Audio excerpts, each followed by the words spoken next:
समागत्यांतिष्ठन्त मानंद कंद परम ब्रह्मलिंगम भजे पांडुरंगा. पांडुरंगा करू प्रथम नमन दुसरे चरण संतांची या. त्यांच्या कृपादान कथेचा विस्तारू बाबांची सद्गुरु दास तुका. ओम नमो ज्ञानेश्वरा करुणा करा दयाळा. तुमचा अनुग्रह लादलो पावन झालो चराचरी. मी कळ कसल काहीच नेन बोलत वचनी अति भाविका. एका जनाधरी तुमचा दास याची आस पुरवावी.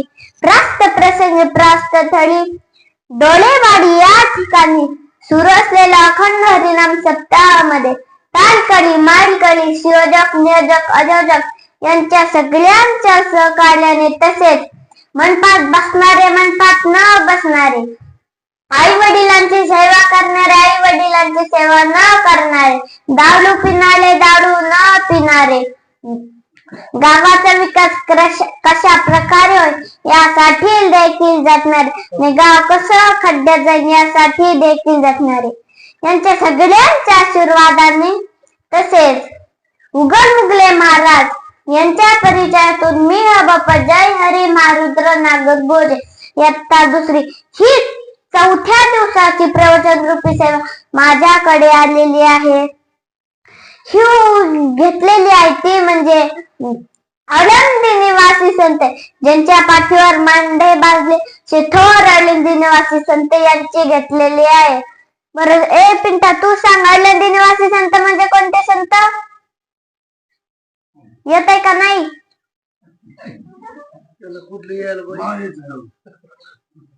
नाही बरं झुके घेणे सालास कोण करत हे बरं आपल्याला कळतं पण आळंदी निवासी संत म्हणल्यावर आपल्याला येत नाही. आपली मान खाली झुकते पण त्या कावीची झुके घेणे साला बोलल्यावर आपण लगेच आनंदाने सांगतो याची शोकांती काय. आणि ह्या ओवीमध्ये आपल्याला ज्ञानेश्वर माऊली काय सांगतात. चंद्र ते चंद्रिका म्हणजे चंद्र असतो तिथं चंद्रिका असते.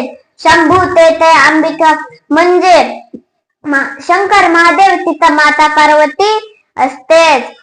संत ते विवेका म्हणजे संतांजवळच सुविचार असतो. तुम्ही म्हणाल की सुविचार म्हणजे का चांगला विचार तुम्ही म्हणाल की आमच्या जवळ पण चांगला विचार आहे आम्ही किती चांगलं वागतो पण तसं नाही. संतांजवळच सुविचार कशाला म्हणतात सांगतं. एका रस्त्यावर दगड पडले असतील मोठाले आणि बाजूला काढले झाला सुविचार.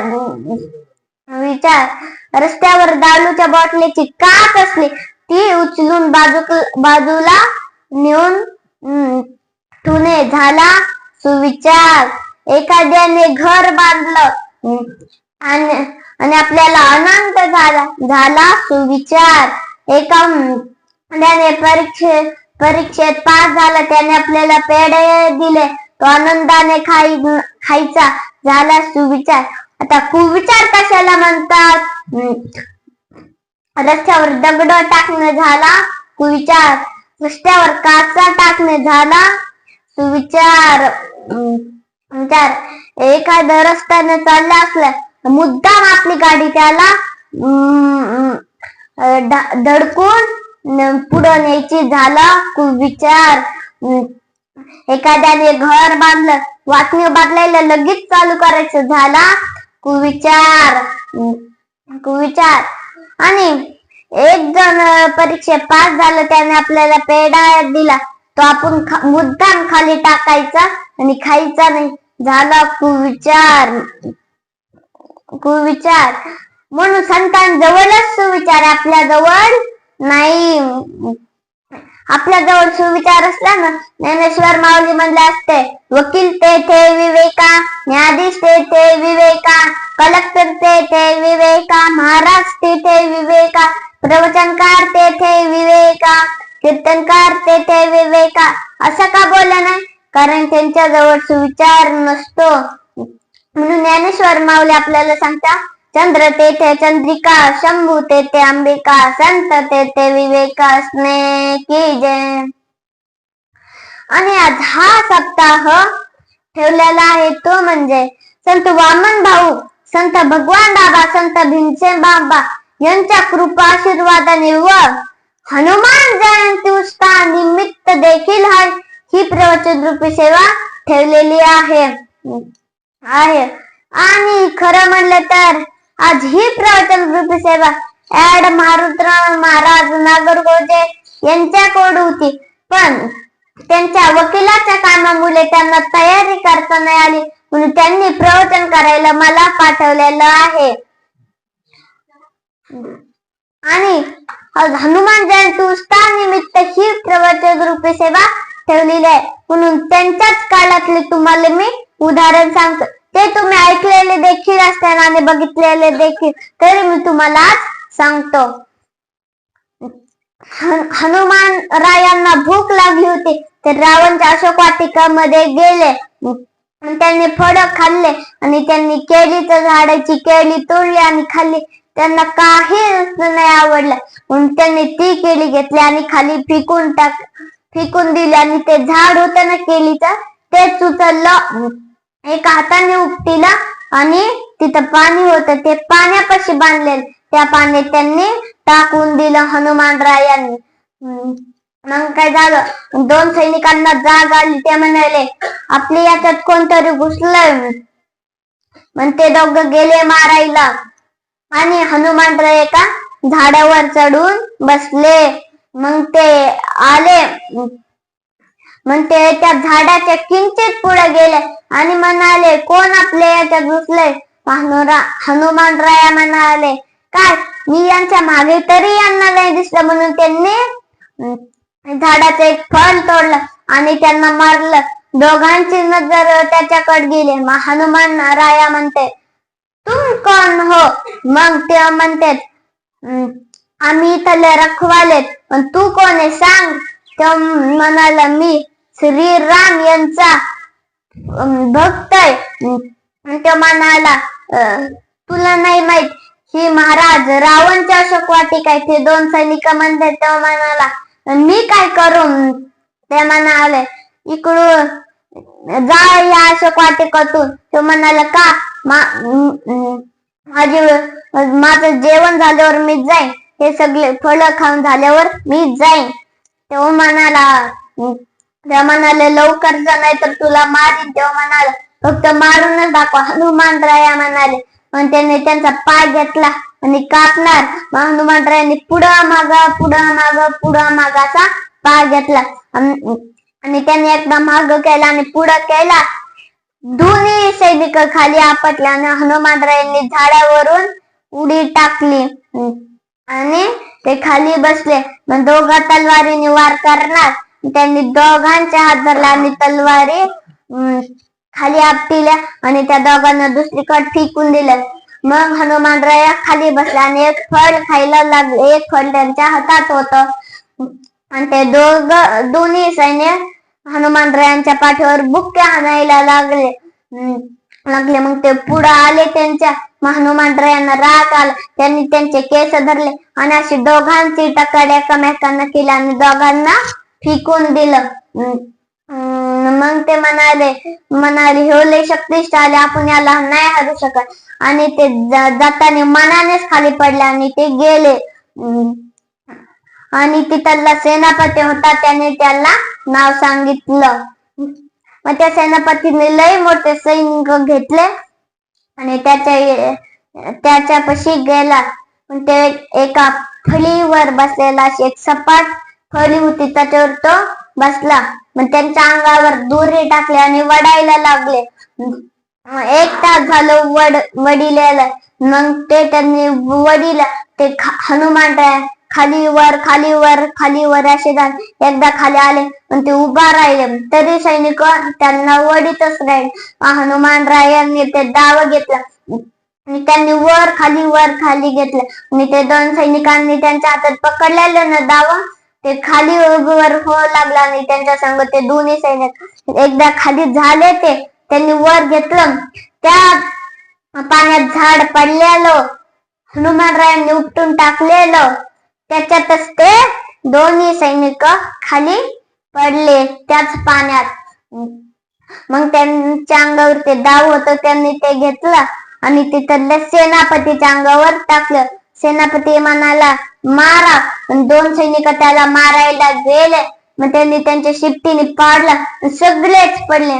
मग सगळे मारायला जातात तेवढ्यात हनुमानराया झाड उपटीते आणि त्यांना खाली टाकते पण ते त्यांच्या अंगावर पडतात आणि ते सेनापती सगळे सैनिक खाली पडतात. मग ते म्हणाले जे आमच्या अंगावरचं झाड काढ. ते म्हणाले मी नाही काढणार. तुम्हाला काढायचं असलं तर तुम्ही काढून जाऊ शकता. मग त्यांनी सगळ्या सैनिकांनी जोर लावून ते झाड काढले. सगळे सैनिक गेले. सगळे सैनिक तिथल्या महालामध्ये थांबले. सेनापतीने रावणकडे गेला आणि नाव सांगितलं. एक वानर घुसला असं सगळं त्यांनी सांगितलं. मग अक्षय कुमार म्हणतो मग तूच कमून त्याला दंड नाही दिला. तूच द्यायचा ना. तुझे सैनिक होते ना तिथं. मग रावण म्हणाला तेच तर करायला गेलता ना पण उलट त्यांनी यालाच मारून इकडं अशोकवाटिका मधून पाठवलं पळून लावलं. मग इंद्रजितला राग आला. तो म्हणाला महाराज तुम्ही मला पाठवा मी त्याला पकडून तुमच्या समोर आणतो. रावण म्हणाला बर. आणि तो म्हणतो पण एक लक्षात ठेव शत्रूची दया नाही करायची. तो म्हणाला बर. मग इंद्रजित गेला. मग हनुमंतांना वीर इंद्र की जय असा आवाज आला. मग ते उभा राहिले तर सगळे सैनिक त्यांच्या पुढे रावणचे आणि इंद्रजित. मग ना हनुमान म्हणतो मुद्दाम प्रमाण. मग इंद्रजित म्हणतो प्रमाण आणि तो म्हणतो तुझे प्रमाण जाऊन दे खड्ड्यात पण आमची अशोक वाटिका मधले झाड का उचलले सांग. ते म्हणाला मला भूक लागलेली मग तुमचे सैनिक मला मारायला आले मग त्यांच्या अंगावर मी झाड फेकलं. ऐकलं त्या म्हणाला तर याचा दंड मी तुला नक्कीच देणार. मग तो सैनिकांना म्हणतो मारा. मग त्याने झाड उपटून त्या सैनिकांच्या अंगावर टाकले आणि तो म्हणाला डबल सांग तू अशोक वाटिका का उचलली. तो म्हणाला फूल बन जाता है ओ फल बन जाता है और टूट कर गिर जाता है. मग इंद्रजित म्हणतो हाँ वानर की जात इतनी बड़ी बात. हनुमंतराय म्हणाले माझी इतकी मोठी बात नाहीये तुझीच इतकी मोठी बात हाये. मग आपले इंद्रजितने हनुमंतरायांना कपाळावर बाण मारले तरी हनुमंतरायांना काहीच नाही झालं. पण त्यांना राग आला. त्यांनी एक झाड उचललं आणि त्या घोड्यांच्या अंगावर टाकलं. घोड्यांच्या अंगावर टाकल्यावर ते म्हणाले दुसरं झाड फेकल्यावर आपण या सैनिकांसारखं मरतो. इंद्रजितच्या मनात विचार आला म्हणून तो दुसरीकडे गेला. हनुमंतराय म्हणाले तो कुठे गेला अचानक. मग इंद्रजितने आवाज काढला हा हा हा. मग हनुमान त्याला मारायला जाणार तो वर जातो. मग हनुमान त्याचा गद्याकडे जातो आणि धरतो आणि म्हणतो जय श्रीराम. मग तो पण वर जातो. मग दोघं वर युद्ध करते. हनुमंतराय इतक्या जोरात त्यांचा गदा टॅक धरते आणि लई जोरात त्यांच्या तलवारीला मारते. मग त्यांची तलवार खाली पडते. इंद्रजितची अक्षय कुमारची खाली पडते. मग अक्षय कुमार म्हणतो आता माझ्याकडे तलवार नाही मी कसं लढू. मग हनुमंतरायांनी वर खाली त्याच्या साईडला उभा थांबले. मग इकडं असे उभा थांबले. मग नंतर त्याला जोरात गद्दा मारला अक्षय कुमारला. मग अक्षय कुमार खाली पडला. एका हातात त्याचे दोन्ही पाय धरले आणि गोल गोल भिंगून त्याला खाली पडले की असे दोन त्याचे भाग झाले. मग ही बातमी रावणच्या कानावर पडली. मग त्याला लय राग आला. तो म्हणाला इंद्रजित आता तूच त्याला इकडं पकडून आणि तो म्हणाला बर मी त्याला लगेच इकडं पकडून आणि मग ते सगळे गेले. इंद्रजित सैनिक घेऊन गेला. हनुमंतराय उभा राहिले. मग ते इंद्रजित म्हणाला का आमच्या अक्षय कुमारला मारलंस तू? तो म्हणाला त्याने पहिल्यांदा मला बाण मारला, मग मला आला राग. तो म्हणाला आता याचा कठोर दंड तुझा मी देणार. मग त्याने बाण मारला. ते आपल्या हनुमंतरायांनी सगळे उकवले. मग त्याने एक ब्रह्माजीचा बाण मारला इंद्रजितने.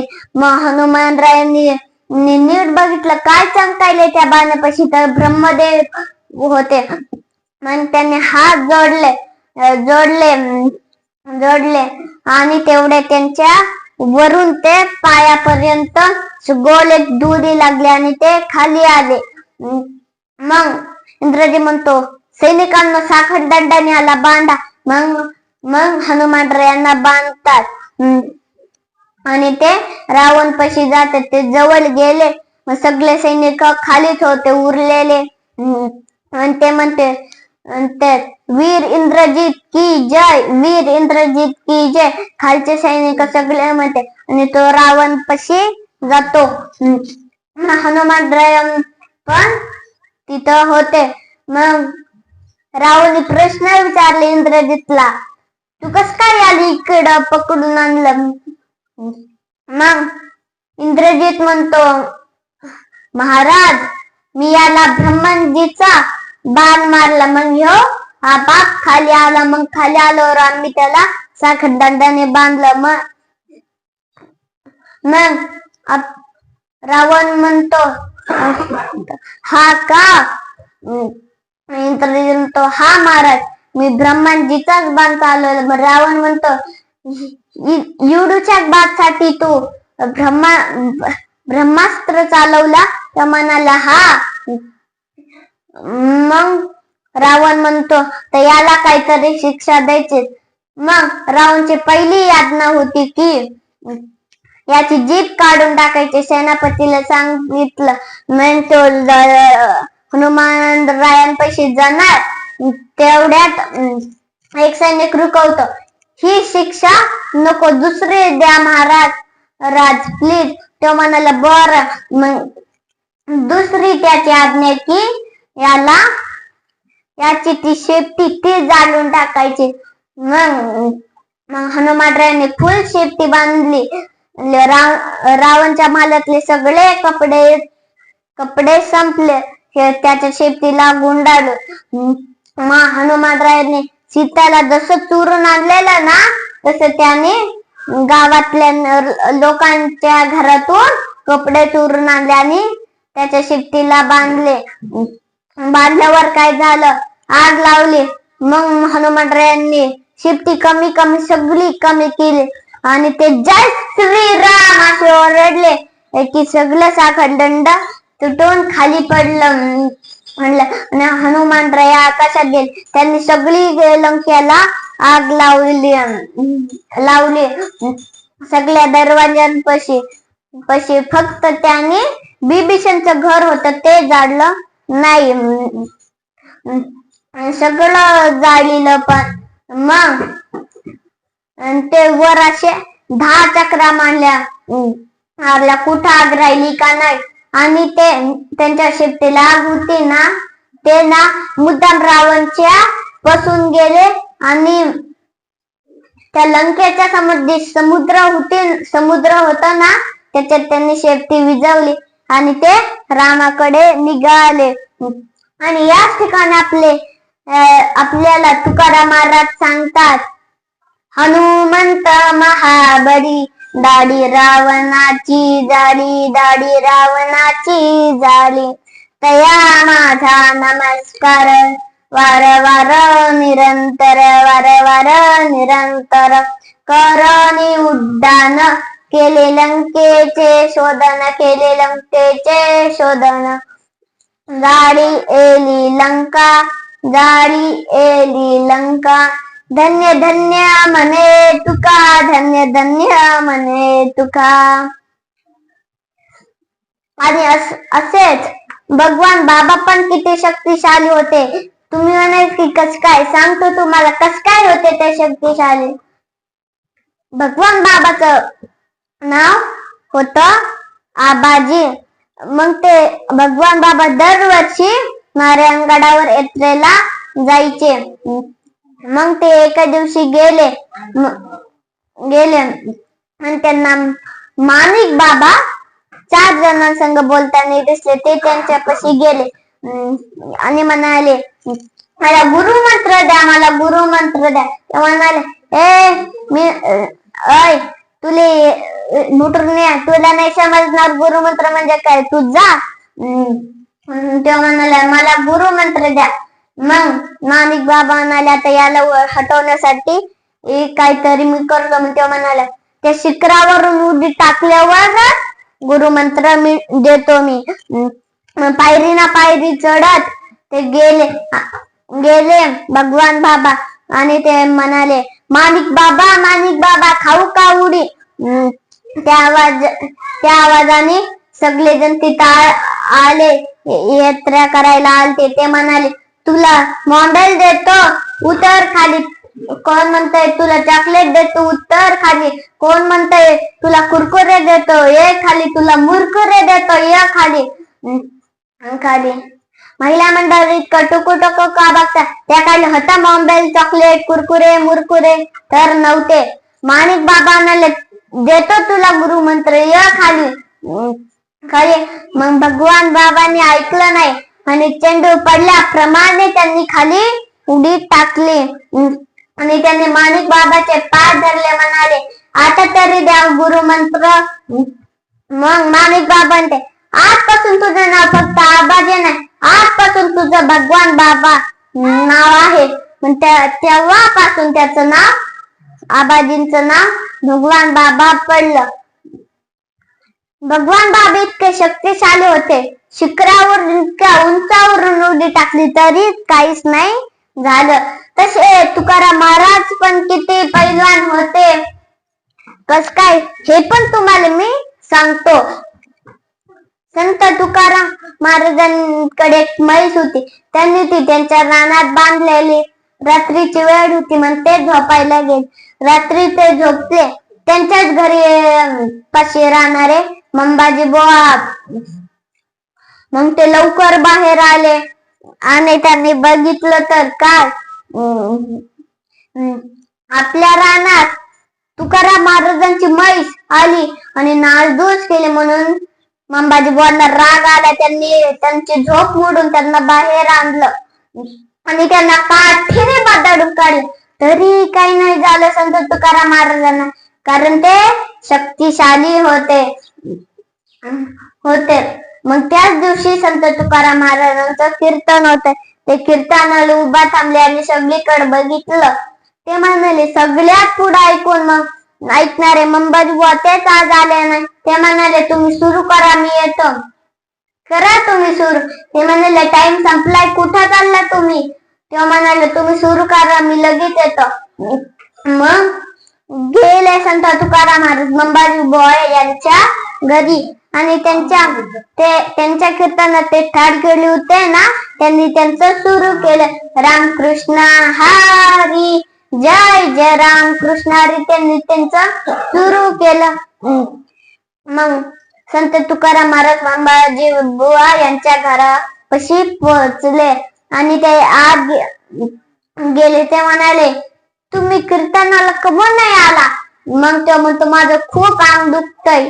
मग संत तुकाराम महाराज म्हणते, माझी म्हैस तुमच्या रानात गेलती, नासधूस केलती, म्हणून तुम्ही मला काठीने बदाडो काढला, म्हणून तुमचे हातपाय दुखत असेल ना, द्या चिपून देतो. पण यांना माझे कीर्तन इतका सुविचार पण होता आणि शक्तिशाली पण होते संत तुकाराम महाराज.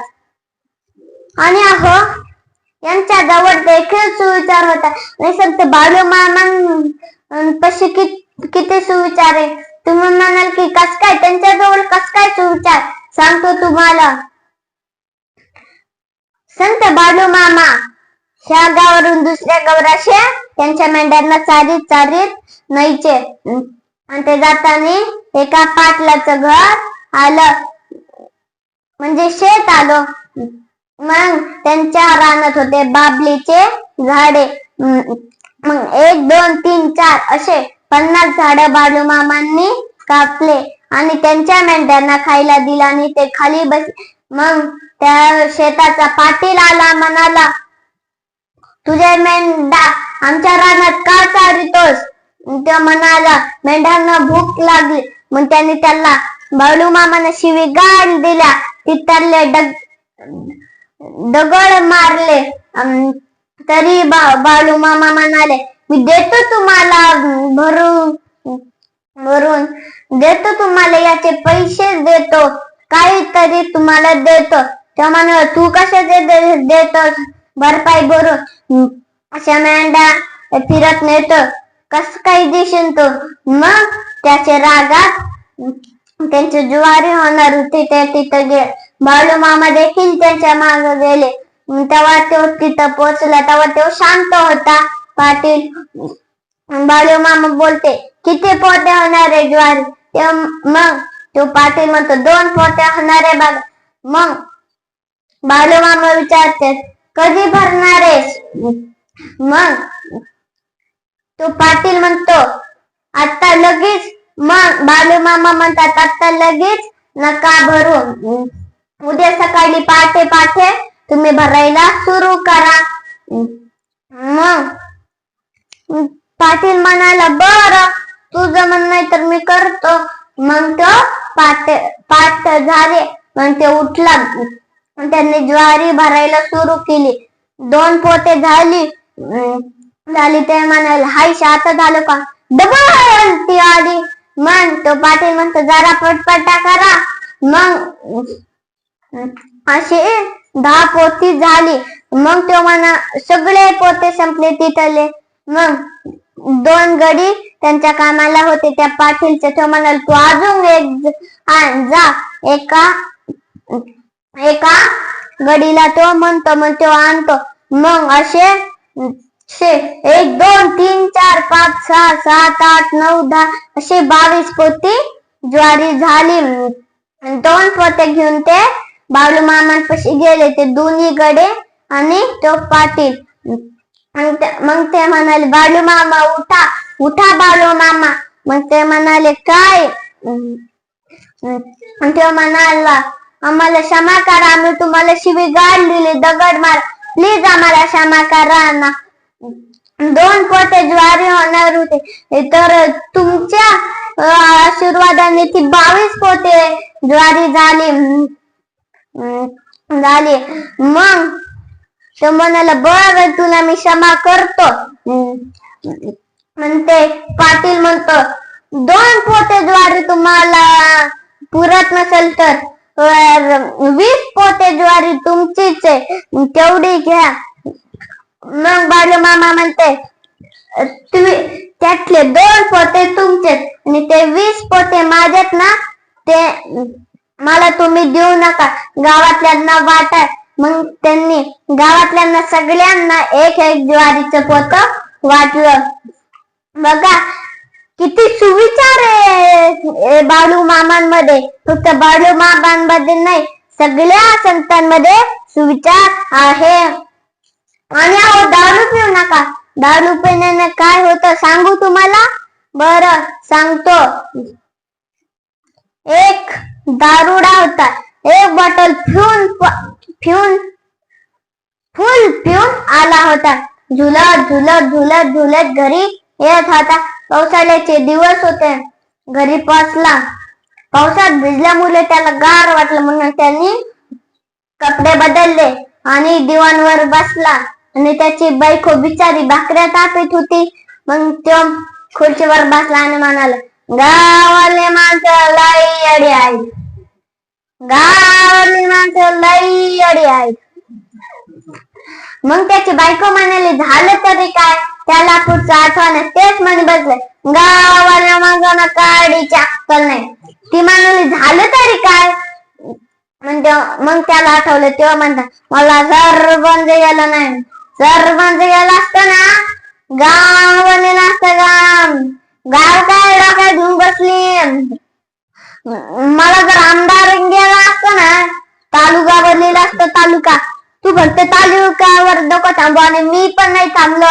मला जर खासदार गेला असतं ना, जिल्हा बदलेला असतं जिल्हा. फक्त आपण जिल्ह्यावरच नाही, मला जर मुख्यमंत्री गेला असतं ना, राज्य बनलेलं असतं राज्य. फक्त राज्य तुझ्या डोक्यात बसले तेव्हा काढून टाक. मला जर पंतप्रधान गेला होता ना, देश बनलेला असतं देश. त्याच्या बायकोला इतका राग आला, तिने पुकारी घेतली, खाली आपटिली आणि म्हणाले, पिस्तुल्या तू निघाला गाव बदलायला, तालुका बदलायला, जिल्हा बदलायला, राज्य बदलायला, देश बदलायला. पहिल्यांदा तुझं धुवातर म्हणून माझं परका घातलंय तेव्हा पहिल्यांदा बदल. इतका दारू पिल्याने हाल होते, म्हणून दारू पिऊ नका आणि भांडण करू नका, मारामारी करू नका. एक गीत आठवलं ते तुम्हाला मी सांगतो. तंटा तुमचा माझा याचा त्याचा कुणाचाही असू, कधीतरी कुठेतरी तो थांबायला हवा, माणसातल्या माणसात रंगायला हवा. आणि पैशाचा नाद करू नका, पैशाचा नाद करतो तो भ्रष्ट असतो. त्याच्याविषयी पण एक गीत आठवलं ते तुम्हाला सांगतो. भ्रष्ट नौकरांनो लाज मनाला, टेबला खालून हात घालता कशाला, सुट्टीचा पगार मिळतो तुम्हाला, आजारी नसला तरी रजा तुम्हाला, त्याचाही पगार मिळतो तुम्हाला, गाडी घर राहिला तुम्हाला, तरी तुम्ही ठरवला रेट सहीला. भ्रष्ट नौकरांनो लाज मनाला, टेबला खालून हात घालता कशाला. आणि आई वडिलांची सेवा करा, कारण आई वडिलांच्या पायापाशी संपूर्ण विश्व सामावलेलं असतं. तुम्ही म्हणाल की कस काय, एक कबूटरने आम्हाला काही सांगायला निघतं. सांगतो तुम्हाला कस काय ते. पहिलं, गणेशाची आई कोण आणि वडील आणि भाऊ.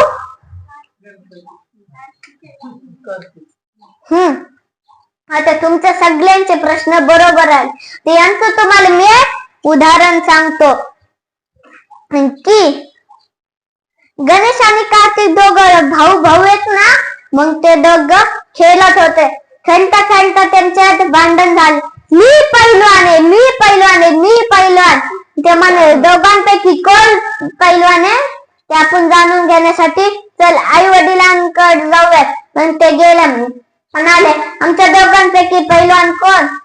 मग ते थोड्यावर थांबले. मग कार्तिक म्हणतो मीच पैलवान असणार. मग गणेश म्हणतो मीच पैलवान नसणार. मग त्यांच्या भांडण ऐकून महादेवांनी नारद मुनी यांना बोलावलं.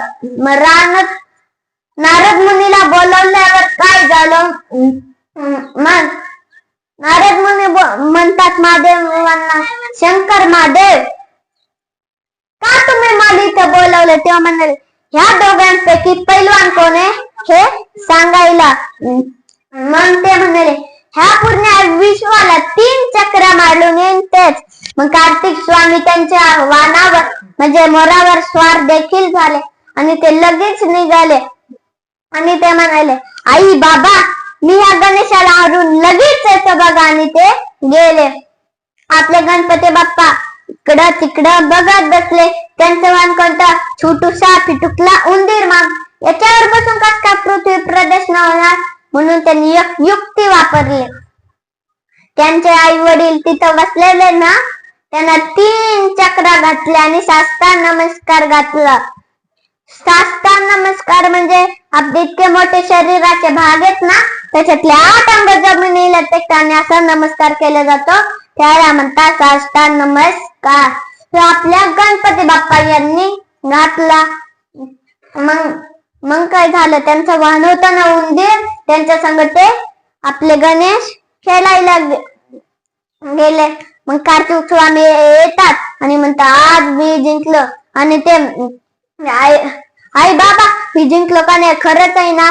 मग शंकर महादेव माता पार्वती हा म्हणायच्या आताच गणेश पुढे येतो आणि म्हणतो थांबा थांबा, कार्तिक जिंकलाच नाही, मीच जिंकलो. नारद मुनी आणि शंकर महादेव आणि माता पार्वती म्हणते कस काय पण. मग गणेश म्हणतो आई वडिलांच्या पायापाशी संपूर्ण विश्व सामावलेलं असतं. म्हणजे मी त्यांना प्रदक्षिणा घातली, पूर्ण विश्वालाच घातली का नाही, पण मी त्याच्या आधी घातली. मग शंकर महादेव आणि माता पार्वतींनी आधी काय झालं ते विचार केला. मग त्यांना लक्षात आलं त्याने आपल्याला 3 येडे घातलेले आणि साष्टांग नमस्कार घातलेला. शंकर महादेव आणि माता पार्वती म्हणते हा गणेशच जिंकला. गणेश जिंकला पण आम्ही आपल्याला शिकवण सकट दिली. म्हणून आई वडिलांच्या पायापाशी संपूर्ण विश्व सामावलेलं असतं, म्हणून त्यांची सेवा करा. आणि किती वर्ष झालं मी प्रवचन करतो, मी माझं बोलून देखील तोंड दुखलाय आणि तुमचं ऐकून देखील तुम्ही कंटाळला असाल.